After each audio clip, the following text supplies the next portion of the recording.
स्वागत है दोस्तों अपने YouTube channel IT technical course में।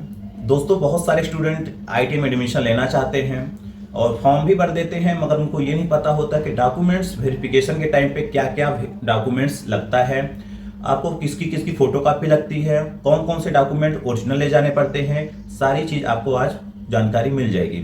चैनल पे नए हो, चैनल को सब्सक्राइब कर लीजिए, लाइक कर दीजिए, शेयर कर दीजिए। सबसे पहले स्टूडेंट को क्या करना पड़ता है कि एमपी ऑनलाइन की दुकान पर जाकर या कियोस्क की दुकान पर जाकर आईटीआई के लिए रजिस्ट्रेशन करना पड़ता है और रजिस्ट्रेशन करने के बाद कॉलेज को चॉइस करना पड़ता है, यानी कॉलेज को सिलेक्ट करना पड़ता है। इतना करने के बाद लड़के के पास फिर 15 दिन बाद या 20 दिन बाद मेरिट लिस्ट पे नाम आता है। जैसे कॉलेज अलॉट हो जाती है तो कॉलेज के नाम आ जाता है कि आपको कौन कौन सी कॉलेज में एडमिशन मिलेगा, कौन कौन सी कॉलेज में आपका एडमिशन हो सकता है। तो जब सबसे पहले आप रजिस्ट्रेशन करते हो तो उसकी कॉपी संभाल के रखिएगा, चॉइस फिलिंग की कॉपी संभाल के रखिएगा।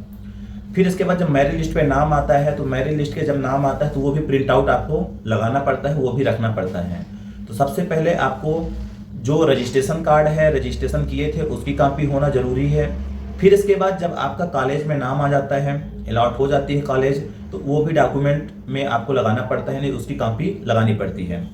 फिर उसके बाद आपके पास फोटो होना अनिवार्य है, कम से कम 6 फोटो लगती है। तो आप लोग पासपोर्ट साइज 6 फोटो करवा लेना और रखे रहना। जो आप रजिस्ट्रेशन के टाइम पे फोटो लगाते हो वही फोटो की कॉपी 6 होने जरूरी है, 6 फोटो होना जरूरी है। रजिस्ट्रेशन जो रजिस्ट्रेशन किए थे उसकी कॉपी होना जरूरी है। जो मेरिट लिस्ट पे नाम आया था वो कॉपी जरूरी है। फिर इसके बाद 10th की मार्कशीट, यदि आप 10th से आईटीआई के लिए फॉर्म भरे थे 10th की मार्कशीट, यदि आप 12th से भरे थे 12th की मार्कशीट, यदि आप 8th क्लास से भरे थे तो 8th क्लास की मार्कशीट होना जरूरी है। ओरिजिनल मार्कशीट चाहिए और उसके साथ साथ 3 फोटो कॉपी होना जरूरी है, यानी ओरिजिनल भी होना चाहिए और फोटो कॉपी भी होना चाहिए। यदि 10वीं से आप अप्लाई किए थे 10वीं की मार्कशीट, यदि 8वीं से अप्लाई किए थे 8वीं की मार्कशीट, या 12वीं से किए थे 12वीं से, जिससे आप अप्लाई किए थे उसकी मार्कशीट आपके पास ओरिजिनल होने अनिवार्य है, तभी आपका वेरिफिकेशन होगा डॉक्यूमेंट। फिर उसके बाद 10th के बाद आता है सर्टिफिकेट, यानी जब आप 10th पास करते हो या 12th पास करते हो या 8th पास करते हो तो आपको एक सर्टिफिकेट प्रोवाइड होती है।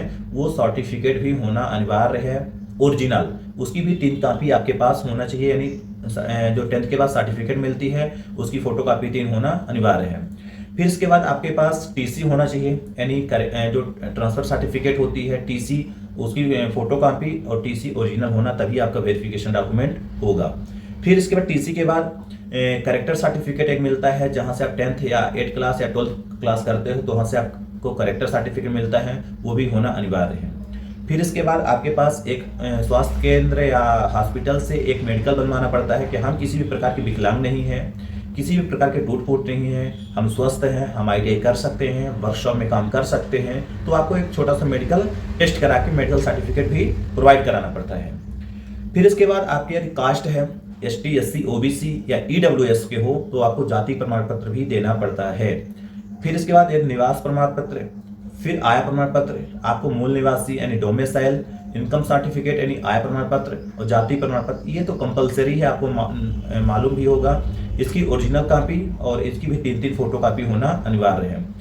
फिर इसके बाद यदि आपके पास ईडब्ल्यूएस सर्टिफिकेट है, किसी भी प्रकार के एक्सपीरियंस है, या किसी प्रकार के आदमी का छूट लेना चाहते हो, कोई भी विभाग का छूट लेना चाहते हो या डिपार्टमेंट का छूट लेना चाहते हो, तो उसकी भी आपके पास कॉपी होनी चाहिए, वो उसका डॉक्यूमेंट होना अनिवार्य है, तभी आपको छूट उसमें से मिलेगा। तो ये सारे जो डॉक्यूमेंट्स हैं, जैसे 6 फोटो होनी चाहिए, रजिस्ट्रेशन की प्रिंट आउट होनी चाहिए, मेरिट लिस्ट की प्रिंट आउट होनी चाहिए, फिर आपके 10th की मार्कशीट, फिर आपके पास 10th की मार्कशीट के बाद करेक्टर सर्टिफिकेट, फिर टीसी होनी चाहिए, फिर जाति प्रमाण पत्र, निवास प्रमाण पत्र, मेडिकल सर्टिफिकेट, ये सारे डॉक्यूमेंट्स आपको कलेक्ट करके रखना है, तभी आपका डॉक्यूमेंट्स वेरिफिकेशन होगा। यदि इनमें से आपके पास ओरिजिनल नहीं है तो आपका डॉक्यूमेंट वेरिफिकेशन प्रोसेस कैंसिल हो जाएगा, एडमिशन नहीं हो पाएगा। ये सारे डॉक्यूमेंट्स आपके पास होंगे तभी आप वेरिफिकेशन कराने जा पाओगे, अन्यथा आपका वेरिफिकेशन रुक जाएगा और एडमिशन नहीं होगा। तो इस वीडियो में आपको सिर्फ यही बताने का मेरा मोटिव था कि आईटीआई में एडमिशन लेने के लिए क्या क्या डॉक्यूमेंट्स की प्रोसेस होती है, क्या क्या डॉक्यूमेंट्स लगते हैं। और यदि इसके अलावा भी कुछ जानकारी आपको चाहिए कमेंट कर सकते हो, आपको जानकारी पूरी मिल जाएगी। मिलते हैं नेक्स्ट वीडियो।